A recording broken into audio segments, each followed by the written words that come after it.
Salut à tous, c'est Xav, j'espère que vous allez tous très bien. On se retrouve comme d'habitude pour la petite vidéo du samedi soir sur Pépitor TV. Donc analyse des marchés et liste des valeurs que je suis pour la semaine prochaine avec plusieurs plans de trading, plusieurs scénarios, etc. De toute une liste de valeurs. Donc je commence tout de suite comme d'habitude par un petit topo sur le CAC 40 et sur les marchés, qu'est-ce qui est en train de se passer en ce moment fondamentalement parlant. Donc le CAC 40 cette semaine, encore une semaine vraiment bien marquée dans la continuité maintenant depuis plusieurs mois, hein, c'est baissier, hein, enfin, bon là officiellement on a tous les médias qui disent on est passé en bear market, donc en marché baissier, mais ça fait un moment que qu'on le dit ici, quoi. On n'a pas attendu, voilà, on n'a pas attendu ce bear market officiel pour dire, donc bear market officiel c'est quoi? C'est moins 20% par rapport au plus haut. Bon, nous, ça fait un moment qu'on dit qu'il y a quand même beaucoup de signaux baissiers forts, quoi. Et puis, ça n'a pas manqué parce que cette semaine, on est venu. Donc, en fait, la semaine dernière, on avait eu, je vais zoomer un petit peu. euh, la semaine dernière, on avait eu les annonces de la BCE le jeudi, donc jeudi dernier, ou mercredi, peut-être même, je crois que je sais plus si c'était mercredi ou jeudi. On avait eu une hausse des taux directeurs de la Banque Centrale Européenne, donc pour la première fois depuis 2011, donc pour contrer un petit peu pour essayer un petit peu de faire face à l'inflation, quoi. Forcément, qui dit mesure anti-inflation, donc hausse des taux, dit forcément pas bon pour les marchés, hein, parce que l'argent vaut plus cher. Et puis le lendemain, le vendredi, on a ouvert en gap baissier, on a perdu 2,70%, on a fait une clôture au plus bas. Et ça a continué encore cette semaine. On a réouvert en gap baissier sous le support des 6100 points le lundi, qu'on n'a jamais réussi à reprendre. Et puis on fait que baisser depuis. Et on est revenu là, on est revenu sur les niveaux de l'ouverture, sur les niveaux de la journée d'ouverture qui avait marqué le point bas post-invasion de l'Ukraine par la Russie. Donc, en théorie, on est en train d'éventuellement essayer de construire un petit support sur ce niveau. Moi, je ne sais pas si ça va tenir. Donc, le niveau des 5880, 5890. Après, sinon, prochain niveau, il y aurait, en niveau purement technique, hein, il y aurait les 5756, donc les plus bas de la journée c'est combien, du 7 mars, voilà. Alors à ce stade, maintenant, techniquement parlant, je vais privilégier deux scénarios. Donc déjà, on a donc clairement l'échec sous la résistance oblique baissière qui nous dit que, et puis surtout la cassure des supports des 6100 qui nous dit, là c'est clairement orienté à la baisse et pour un bon moment. Ça fait trop d'échecs, ça fait trop de cassures de supports avec des volumes en plus. Donc là, on a vraiment beaucoup d'éléments très baissiers. Je suis encore plus mitigé que les semaines précédentes parce que je me disais vraiment qu'on allait réussir à tenir les 6100 points et à repartir, retester la robe et cette fois-ci réussir à casser, ce qui n'est absolument pas le cas. Alors là maintenant, deux scénarios. Scénario à court terme, hein, évidemment. Scénario le plus optimiste. On arrive à venir, on rebondit sur ces niveaux et on revient tester, on revient faire un throwback sur le niveau des 6100 pour valider l'ancien support devenu résistance, puis on repart par le bas. Et deuxième scénario un peu plus baissier, on ne cherche pas du tout à stabiliser sur ce support, et puis on revient directement encore plus bas, éventuellement chercher le niveau des 5750. Donc voilà ce que je privilégie à ce stade sur le CAC 40. Et donc on a forcément beaucoup de valeurs qui sont reparties à la baisse, qui ont recassé des supports, etc. J'ai mis un petit peu à jour la liste, j'ai sorti des configs qui étaient vraiment dégueux, j'en ai laissé d'autres, j'en ai rajouté, enfin bref, vous verrez. Voilà, voilà. Après, nous, on était à fond thématique de l'énergie depuis quelques mois maintenant, hein, c'est ce qui avait vraiment surperformé. Alors, on a vu là, on a le Brent qui a envoyé comment je peux dire, un gros coup de pression fin de semaine, c'est-à-dire qu'en fait, on a fait un échec sur la résistance des 122-123 dollars. Donc on n'a pas réussi à repasser ça à la hausse. Après, la tendance reste très très haussière, hein, c'est pas le souci, hein. Là, on est vraiment dans une optique court terme, hein, évidemment, toujours. Sauf si je stipule le contraire. Donc là, qu'est-ce qui se passe? C'est que du coup, on a fait une vilaine bougie vendredi. On n'a pas réussi à tenir les 115 dollars. Et puis là, on peut envisager un retour, hein, qui serait sain, un retour pour tester cette ancienne résistance devenue support, donc aux alentours en plus qui correspondrait à MM50 et la bol inf de Boulanger, donc aux alentours des 110 $. Et puis si on voulait casser ces 110 $, on aurait toujours encore ici la trend line haussière, là, vraiment marquée depuis le début de l'invasion en Ukraine. Et puis après, sous cette trendline, on pourrait éventuellement parler de retournement baissier sur le pétrole, mais on n'y est pas encore du tout. Alors forcément, les parapétrolières et les pétrolières ont pris un petit peu, mais ça reste toujours très très haussier, et je pense qu'il y a des niveaux intéressants à surveiller dont je vais parler. Alors niveau action, je commence tout de suite avec DBV Technologies. Donc il y avait quelqu'un qui m'avait demandé dans les commentaires la semaine dernière ou sur Twitter, je ne sais plus si je pouvais parler de DBV. Donc bah, elle se reconnaîtra si elle regarde la vidéo. Donc DBV, qu'est-ce qui s'est passé? Donc c'est une biotech, il y a eu des bons résultats cliniques, ouverture en gap haussier au-dessus d'une résistance qu'on a réussi à tenir le lendemain, et puis depuis bah, on construit au-dessus. Pareil, hein, les niveaux techniques sont respectés, on voit que le top, hein, donc il y a beaucoup de volatilité, hein, c'est une biotech, il y a des volumes.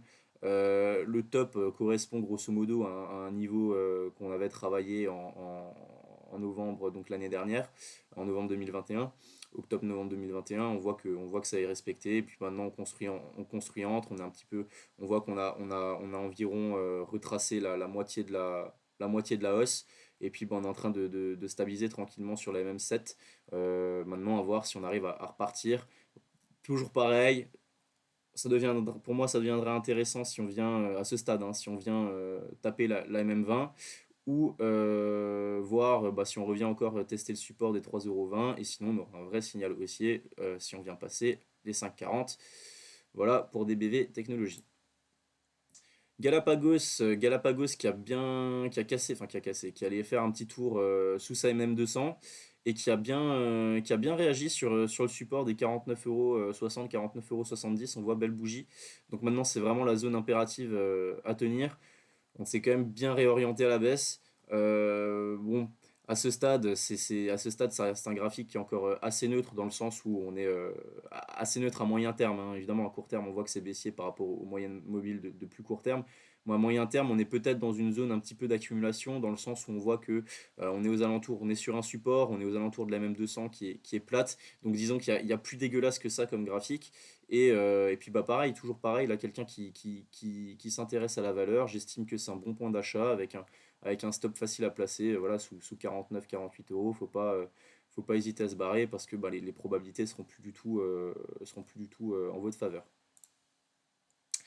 Alors Valourec, Valourec s'est bien pété la gueule cette semaine et a fait une très belle bougie vendredi avec des volumes malgré la chute du pétrole. Alors signe de force ou rebond un petit peu technique, un petit peu algorithmique pour toujours bien nous casser le cerveau. Euh, on aura la réponse la semaine prochaine. Il faudra voir. Bon, on voit la MM7 qui est redevenue bien baissière. Il faudra voir si le contact avec la MM7 qui maintenant est baissière n'enclencherait pas de nouvelles ventes, ou si au contraire on arrivera à tenir et à avoir à repasser au-dessus. En tout cas, vrai signe positif, c'est qu'on a réussi à tenir, on va dire, la zone des 12 €, 12,15 €. Du coup, en clôture hebdo, hein, on voit que la bougie de vendredi a fait du bien. Et ça donne quand même un signal, comme dit, volume. On fait des plus bas, on clôture au plus haut. On fait une belle bougie dans un environnement un petit peu bah, sceptique par rapport à toutes ces thématiques. Donc Valourec à surveiller la semaine prochaine.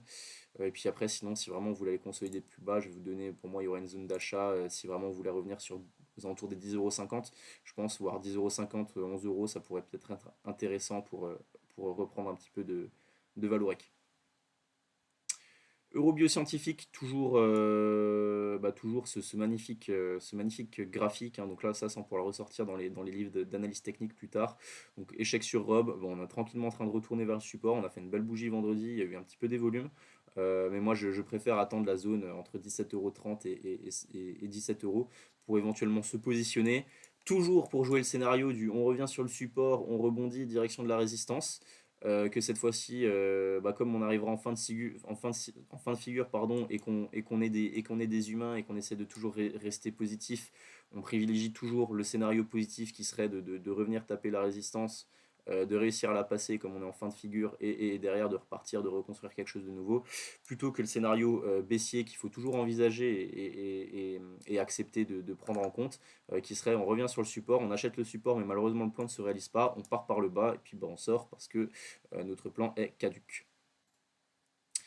Katana Group, alors Katana Group, on a cassé la même 200. Bon, on reste sur la. C'est-à-dire, je suis assez mitigé dans le sens où, bon, si on prend vraiment toute la hausse depuis 2 ans maintenant, que la valeur est encore à x2, x2,5, c'est la première fois que vraiment on break la MM200 comme ça, à la baisse. On avait fait une fois une mèche en dessous euh, le 7 mars. Mais bon, là maintenant, moi j'estime quand même on est sur une belle trendline. On voit que ça travaille, hein, on voit que c'est ce que les investisseurs surveillent. On est plutôt quand même encore en zone d'achat. Disons que là c'est toujours pareil, malgré le fait qu'on soit repassé baissier à court terme par rapport aux moyennes mobiles M7 et M20, on voit que c'est baissier. On est quand même dans une zone d'accumulation, disons, moyen terme, ou pour quelqu'un qui veut essayer de jouer peut-être la fin de la baisse à court terme et jouer une relance par rapport au fait qu'on soit sur un support oblique et qu'on soit dans une tendance haussière très forte depuis 2 ans maintenant. Donc là, on est toujours sur une zone intéressante. Bon, moi, je pense que là, quelqu'un qui achète maintenant, faut pas hésiter à couper. On voit, hein, la configuration est assez claire. Sous 6,30€, 6,25€, ça risque on risque de vraiment mettre un terme à la tendance haussière et puis d'aller chercher vraiment plus bas. Et puis après, en zone vraiment plus basse, on aura 5,70, voire 5,40, 5,50. Mais ce sera moins intéressant. Pourquoi? Psychologiquement parlant, bah parce que, ok, on sera sur un support, mais on sera plus en tendance haussière vraiment de fond et forte, quoi. Donc bon, Katana Group, toujours à surveiller, ça reste toujours une belle boîte. Voilà, je sais que beaucoup d'entre vous l'apprécient, donc j'essaie encore de donner mon avis sur la valeur toutes les semaines. Alors OVH Group, donc je l'ai rentré la semaine dernière, j'ai expliqué plus ou moins pourquoi. Et puis bah en fait, on se rend compte que il y a une super configuration qui se met en place, donc ça va vraiment être à surveiller la semaine prochaine. On voit là, en fait déjà, bon, il y a eu d'énormes volumes vendredi, je sais pas trop ce qui s'est passé.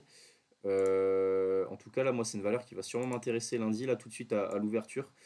On est à 2 doigts de casser le canal, là. On a un petit canal entre 19,50 et 18,25, 18,30. On a 2 doigts de casser le canal par le haut.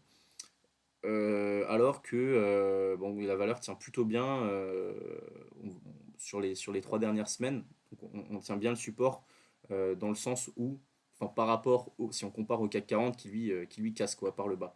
Donc ça veut dire qu'en cas de rebond, en cas d'accalmie un petit peu sur les indices, c'est une valeur qui est susceptible d'être beaucoup plus privilégiée des investisseurs. Surtout que la config technique est vraiment bonne et qu'on a fait vraiment d'énormes volumes là bah, ce vendredi, hein, en comparaison avec ce qui s'est produit les semaines dernières. Donc OVH à surveiller si on passe ça lundi pour viser. Ouais, je pense qu'on pourrait, après le trade, disons, si on fait de l'analyse, si on se base sur l'analyse technique pure, on a un canal entre 18,30 et 19,50, donc ça fait 1,70 si je dis pas de bêtises. Ouais, il y a quoi? Il y a 70 centimes plus 50, non, pardon, je raconte n'importe quoi, donc ça fait 1,20€. Donc 1,20€, on projette ça, donc ça nous ferait quelque chose aux alentours des 20,70 € comme objectif vraiment technique si on a cassé le canal par le haut. Rocktool, alors Rocktool, malheureusement, c'était une valeur qui tenait vraiment super bien jusqu'ici et on est sorti par le bas du canal haussier comme on peut le voir, avec pas du tout de volume. C'est ça que je trouve assez bizarre dans ce marché en ce moment, c'est-à-dire qu'on baisse vraiment très fort avec des fois pas de volume, comme ici par exemple sur Rocktool, et en plus on n'a même pas tenu le support là des 3,20 €, 3,25 € enfin, ouais, on a clôturé juste dessus, donc bon, à ce stade voilà, je veux dire, on peut toujours essayer de trouver le pourquoi du comment la valeur s'est arrêtée ici. Je pense que je pense que maintenant, là, une zone d'achat qui sera privilégiée si on veut aller encore un petit peu plus bas, ce serait va jouer les plus bas du 7 mars. Donc aux alentours des 3 € éventuellement pour jouer un rebond technique derrière. Mais à ce stade, bah, du coup, le Rocktool, on est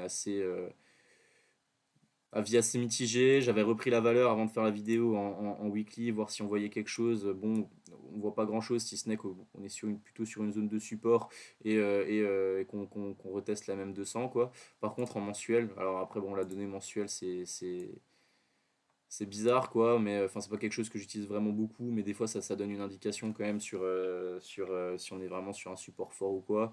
Puis, bah, si on se met en mensuel, on voit qu'on est quand même sur un graphe qui est pas dégueulasse, qui est en pleine construction et tout. Donc là, on parle vraiment long terme. Et puis, il faudra peut-être surveiller, c'est ce que je dis, quoi, la zone des 3 euros. En plus, ça correspondra à la MM20 hebdo le mois prochain. Euh, voilà, voilà. Je repasse en journalier. XFAB, alors XFAB, bon, on a eu le scénario un petit, en plus j'en ai parlé cette semaine, je crois que c'est un des seuls graphes que j'ai posté. On a eu le scénario un petit peu bah, qu'on jugeait encore le moins probable il y a quelques semaines, c'est-à-dire échec sur résistance. On revient, je rappelle, hein, donc échec sur résistance, on revient forcément, on revient sur le support, donc la robe qui était là. Et l'idée c'était de se dire, bah, derrière on achète la robe pour rebondir, pour revenir tester les 7,50 et cette fois-ci réussir à les passer parce que bah, la figure aura été mûre, on va dire. Sauf que bah, c'est pas du tout ce qui s'est produit et on est en train de sortir par le bas. Et donc là, bah, forcément, la prochaine zone à observer en support si on veut acheter, ça va être les 6,5 €, voire après encore plus bas sous 5,80 € s'il y a un panic sell sur les indices. Ipsen, ça continue de baisser, on est quasiment sur le support qu'on juge nous intéressant, donc on va avoir une zone entre 78 et 75 € grosso modo. C'est ce qu'il faut attendre là pour acheter. Je pense, malgré qu'on a eu une très belle clôture avec des volumes.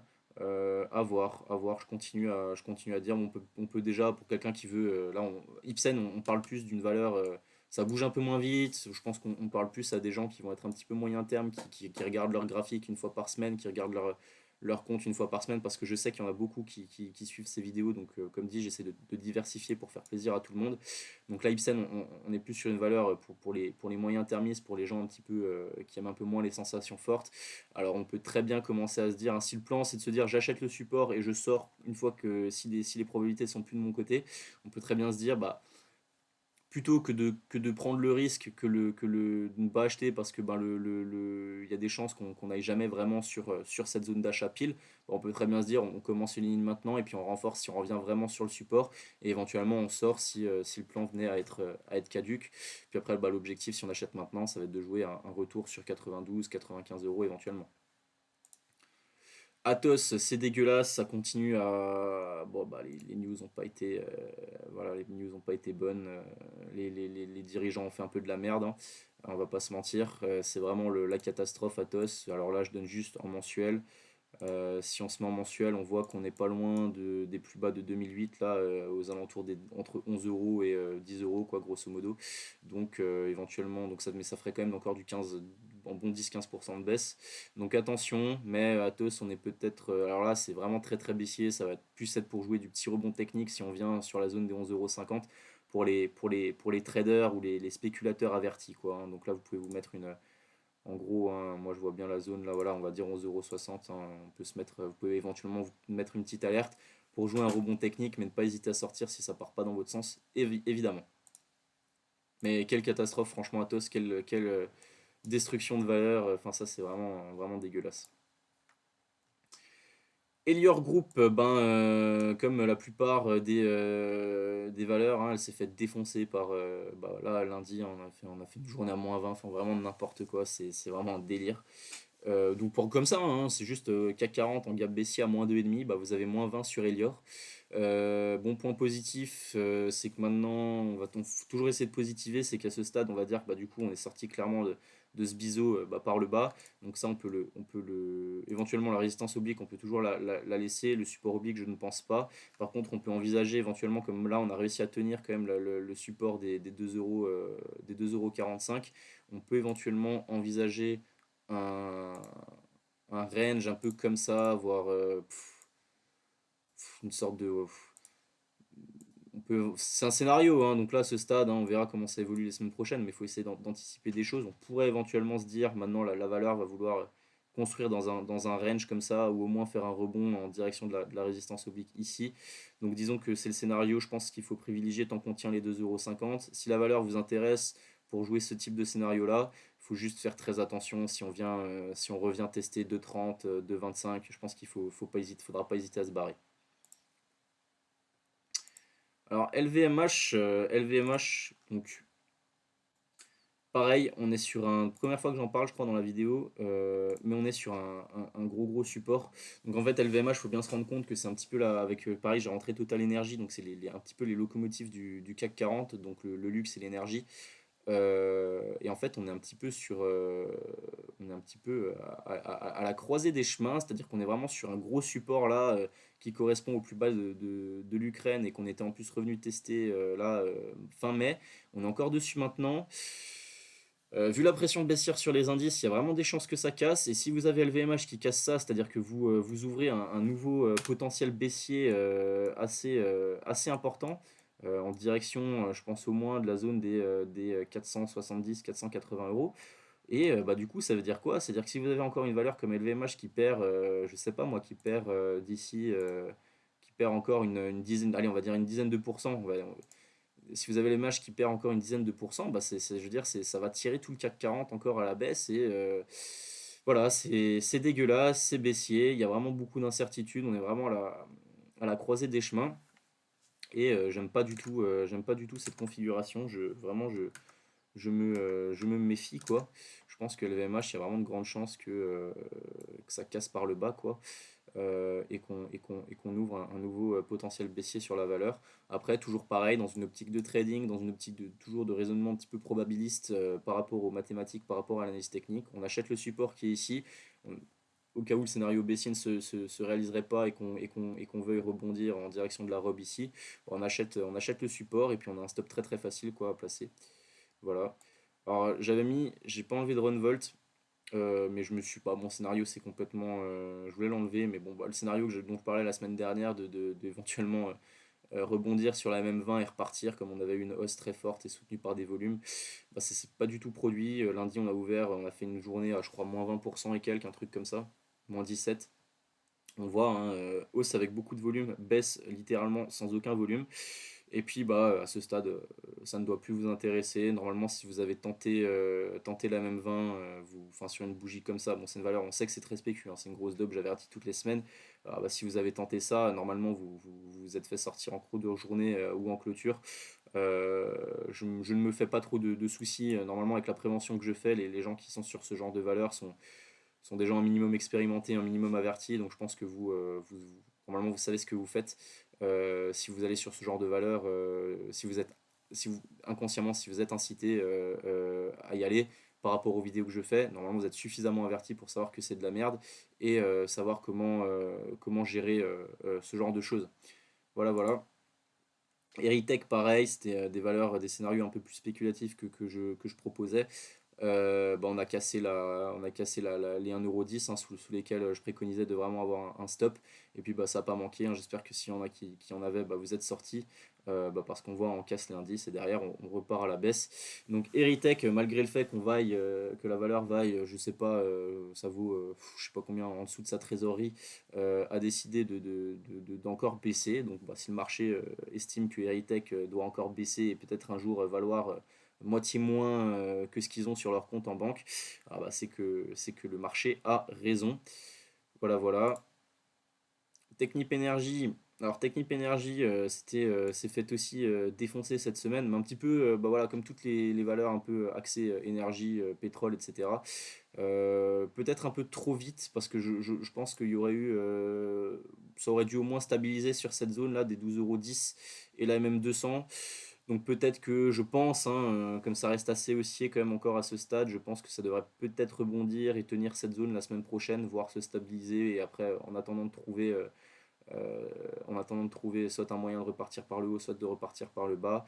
En tout cas, Technip Energy, ça reste encore très très haussier là, bah, à court moyen terme. Et puis bah, après, toute opportunité sur les 11 €, je pense qu'il faudra pas hésiter à passer à l'achat. Et toujours pareil avec un stop très très facile à placer. Soitec, alors Soitec, je vais un petit peu alléger le graphique. Donc on va enlever les objectifs haussiers par rapport au scénario haussier qui sont du coup maintenant complètement caduques. Donc échec sur la résistance des 177 euros. On revient sur le support des 152 qu'on casse littéralement par le bas. On est venu refermer un petit gap ici à 148 euros et quelques. Et puis maintenant, la zone à surveiller pour passer à l'achat, pour jouer un rebond technique, ce sera éventuellement si on revient sur la zone des 130 euros ou si on arrive à repasser au-dessus des 152. En attendant, on voit bien quand même, vous voyez bien, là, maintenant que j'en parle, ça me saute aux yeux. Vous voyez bien comment dire, l'analyse technique, ça fonctionne très bien en range, hein, c'est-à-dire vous voyez comment je peux expliquer ça. En fait, on reporte les ranges, on reporte la hauteur des ranges en objectif, quoi. Donc là, vous voyez qu'en fait, vous voyez qu'on avait une zone là qui correspond à 128, 151, donc vous avez un gap de 23 euros. Et puis vous reportez ce gap de 23 euros le jour où en fait là, vous voyez entre le bas, entre le haut, vous avez 23 euros. Vous reportez ces 23 euros à la hausse si on vient à passer, puis vous voyez que ça correspond bien à l'objectif haut, quoi. Donc en fait, vous avez, si vous voulez, vous avez comment dire, vous avez comment je peux expliquer ça? C'est-à-dire qu'en fait, vous avez la même, vous reportez, si vous voulez, voilà, vous reportez la hauteur de votre range à la hausse ou à la baisse pour en déduire l'objectif, l'objectif à la hausse ou à la baisse. Donc typiquement, là, on avait cassé ce range, voilà, ce range-là à la hausse. Vous reportez la hauteur, ça vous donne votre objectif.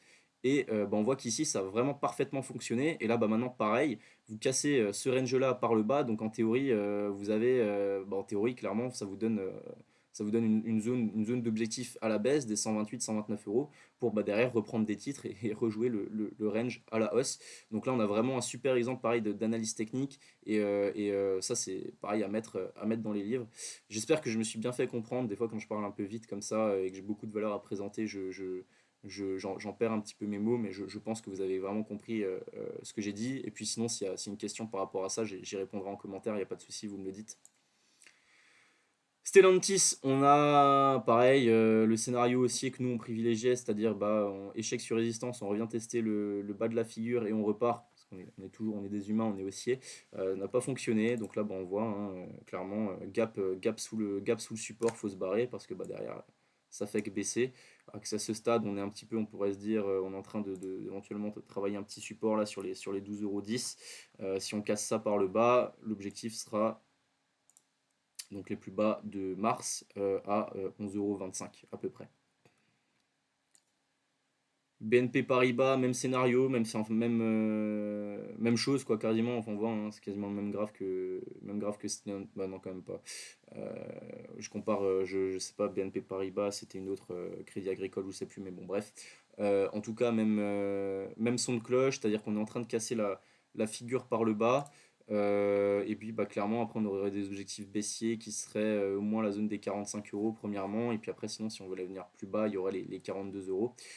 Assez bizarre quand même que les bancaires il y a peut-être quelque chose que je loupe, que les bancaires ne tiennent pas mieux dans cet environnement, parce que normalement, si les banques centrales rehaussent leur taux de directeur, normalement c'est censé un petit peu favoriser le secteur bancaire classique. Donc assez surpris que ça tienne pas plus à ce stade, à voir comment ça évolue maintenant la semaine prochaine, le secteur bancaire. ST Microélectronique, on est en train on a passé par le bas les plus bas de mars. Donc clairement, on voit donc le secteur des semi-conducteurs, on voit la baisse qu'il y a eu sur Soitec là récemment, même si on n'est pas encore au plus bas. Enfin, on voit que c'est vraiment un secteur là qui s'est fait vraiment maraver en fin de semaine. Du coup, clairement, maintenant, le prochain support, ce sera la zone des 28,50 €. Et on n'y est pas encore du tout. On n'y est pas encore du tout. Donc ça laisse vraiment une marge de manœuvre encore à la baisse. En tout cas, c'est une zone qu'il faudra surveiller. Là, on est vraiment plus dans une optique sur vraiment beaucoup, beaucoup, beaucoup, beaucoup de valeurs. On n'est plus dans des scénarios haussiers. C'est bien ça qu'il faut comprendre par rapport à il y a encore quelques semaines où j'avais vraiment des scénarios haussiers en mode des figures qui étaient en train de construire et où on pouvait acheter sur sortie à la hausse, sur cassure à la hausse de ces figures-là, comme j'ai pu le montrer sur XFAB par exemple. Et là maintenant, le marché s'est complètement retourné, donc il faut un petit peu changer son fusil d'épaule, un petit peu adapter sa manière de voir les choses. Et là maintenant, il faut bien comprendre qu'on n'est plus sur Donc ce que j'expliquais avant, donc des scénarios vraiment haussiers, d'acheter des cassures, des breakouts, des cassures de résistance. Mais là, on est plus en mode, les marchés sont de nouveau vraiment bien baissiers, et on est plus en mode essayer de surveiller des supports pour jouer des rebonds techniques. Voire après des constructions et des reprises haussières. Donc on a vraiment changé un petit peu de mindset, d'état d'esprit sur les 2-3 dernières semaines. Et ça, j'espère que vous l'avez vraiment compris à travers les vidéos que je fais, quoi. Ubisoft, rien à dire. Bon, maintenant ça construit, ça veut peut-être retourner sur le support là. Difficile à dire, mais il y aurait peut-être quelque chose à faire si on revient sur 39 euros. 39,60 €, 40, donc entre 39 et 40 euros en gros. Et puis après, toujours le scénario aussi qui se mettrait en place si on arrive à passer à la hausse les 50 euros. Mais bon, bah maintenant c'est de moins en moins probable. J'avance un petit peu, je vois que le temps passe. Alors, Alstom, j'ai rentré Alstom dans la liste parce que, pareil, dernièrement, le CAC 40 est très très baissier. C'était une des dernières valeurs qui avait envoyé un. Bon, Alstom était aussi baissière, hein, mais je veux dire là, sur les quelques dernières semaines, elle surperformait clairement l'indice. Donc Alstom a surveillé. Si on vient refaire, là, je verrais bien une zone d'achat intéressante. Si on revenait là en gros, dans cette zone-là, à court terme, là, donc entre 23 et 22 euros, 22,50 €, pour éventuellement pour jouer la trend line et pour jouer éventuellement un support ici sur la zone des 22,50 €. Voilà, voilà. Gensight, pareil, scénario caduc, j'avais proposé la semaine dernière, j'avais dit que la valeur pouvait être intéressante si on. Donc normalement, hein, si vous avez un petit peu. Moi je l'ai fait personnellement, hein. Donc j'ai acheté lundi, j'ai acheté la bougie lundi sur la même 20 et qui correspondait en plus à cette zone-là là, des 2,50 €. J'ai vu que ça tenait pas mardi, j'ai pas hésité, je suis tout de suite sorti et puis bon, on voit, hein, voilà, c'était plus la valeur avait pas envie de repartir sur un mouvement aussi un peu plus vigoureux. Et puis bah là, on a clairement un signal qui montre que on a tenté quelque chose, mais c'était pas encore assez mature. Et puis la valeur veut encore reconstruire, veut encore s'aplatir. Donc Gensight, on oublie maintenant jusque la prochaine fois où on en reparlera. Mais techniquement parlant maintenant, forcément c'est moins avantageux. Et puis le scénario que j'avais proposé la semaine dernière est complètement caduque. Donc en attendant de changer sa vision des choses, d'avoir une autre construction et de trouver autre chose à faire sur la valeur. On attend à ce stade. Moi, ça ne m'intéresse plus du tout. Voilà, j'attends, je patiente. Éventuellement, si on vient, il y aura peut-être quelque chose. Si on vient sur un petit rebond technique à jouer, si on vient sur 2,15 € quoi. Médian Technologie, toujours dans son range, ça tient bien. Bon, on sent que la valeur est assez entourée par rapport au volume qu'il y a eu la semaine dernière. Rien à signaler. Il y a peut-être des chances qu'on revienne sur le support. Si on vient sur le support, toujours pareil, on achète avec un stop facile à placer pour viser un objectif haussier à 14 euros ou sur la même 200. Jacquet Metal, scénario complètement caduc, on a cassé la trendline, on a cassé les 19,30 €. Voilà, normalement vous n'êtes plus du tout dedans, on n'a même pas tenu la zone des 18,60. Voilà, rien à faire, hein, c'est très très baissier. On voit, on sort des bols, les bols partent par le bas. On attend, on attend, on attend, on attend toujours et encore. C'est dommage parce que Jacquet Metal est une valeur fondamentalement très très sous-valorisée. Vous pouvez demander à n'importe qui fait un petit peu du fondamental, il vous répondra pareil. Voilà. Alors Air Liquide, je parle pas souvent des grosses mémères, mais c'est assez intéressant dans le sens où, bon, ça, c'est peut-être un petit peu moyen, mais on a en fait Air Liquide vient de. Donc c'est Air Liquide quand même, quoi, c'est pas non plus. On n'est pas sur une biotech. Air Liquide vient de perdre 15% en ligne droite. Je sais pas si c'est déjà arrivé une baisse là comme ça aussi soutenue, peut-être en. Ouais, si, à part en mars 2020 aussi rapide, enfin là on vient de faire, je sais pas. Enfin, vraiment en ligne droite, quoi. On a cassé la même 200. On a cassé plein de trucs. Après, bon, on voit, là, c'est pas très, comment dire, c'est pas très efficient de parler de la cassure de la MM200 parce qu'on voit que enfin, c'est une valeur qui. Air Liquide s'en fiche un peu en fait de la MM200. Voilà, on casse à la baisse, on repasse au-dessus, on casse à la baisse, on repart, on casse, on repart, on casse, on repart.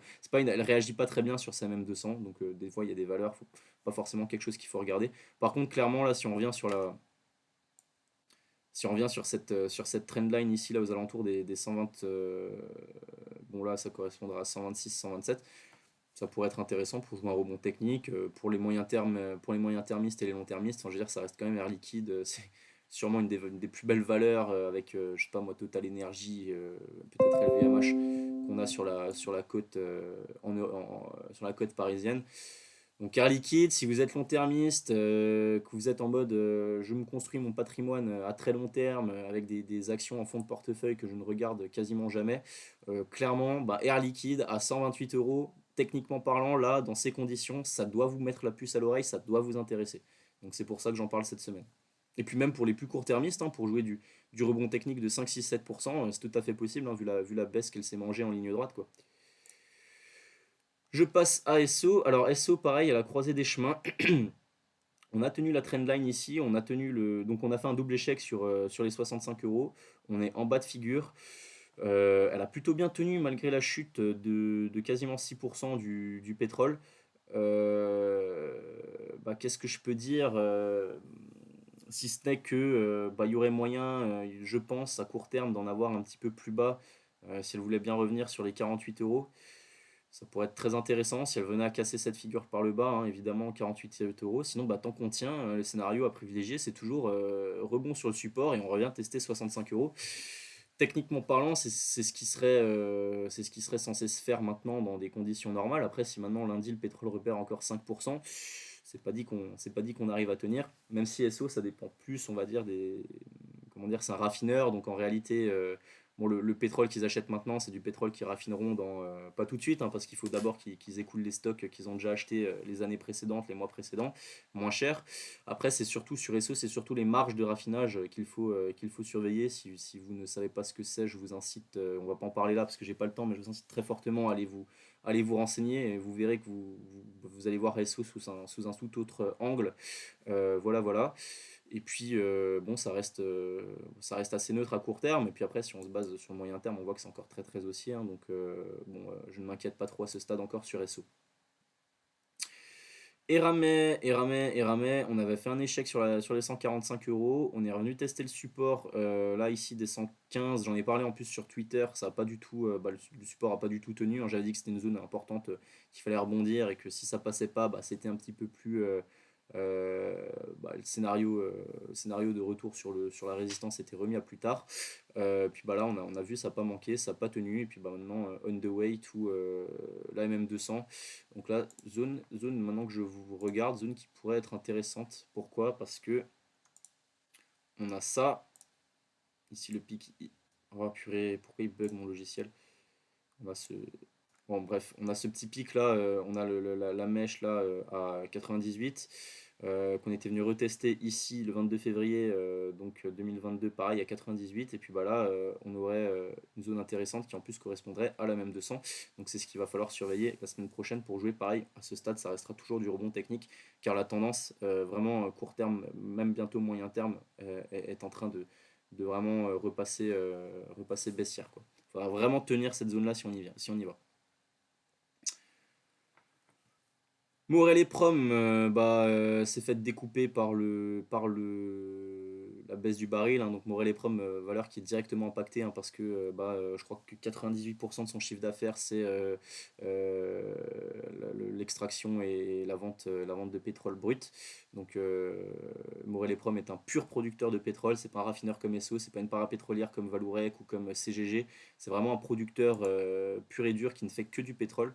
Donc là, à ce stade, on voit, on avait fait un pic, on a fait des plus hauts, on est en train de recorriger toute cette hausse. Si vraiment on vous laisse chercher à se faire peur, je pense que là, le scénario idéal, ce serait de revenir tester les 4,55 € et la MM50. À voir ce que je privilégie la semaine prochaine. Puis après, si vraiment on voulait casser ça par le bas parce que le pétrole décide d'encore consolider, derrière, il y aura un gros support sur 4 euros, 4,05 €. Voilà, voilà pour Morel et Prom. Et je finis par Total Energy. Pareil, je parle de Total Energy qui vient de perdre en ligne droite. C'est pas souvent que ça arrive, qui vient de perdre, qui a fait une journée à moins 5% et qui a perdu pareil 15% en ligne droite. Il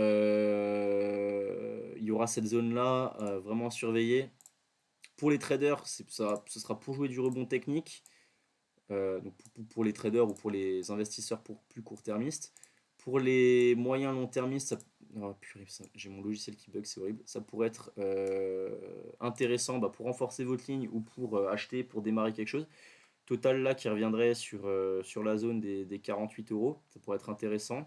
Voire plus bas, après en dessous, on aura la même 200 qui est très très haussière. Voire après, on aura encore la zone des 44 euros. On n'y est pas encore, c'est des scénarios à privilégier. Donc première zone, les 48, deuxième zone, la MM200, troisième zone, les 44.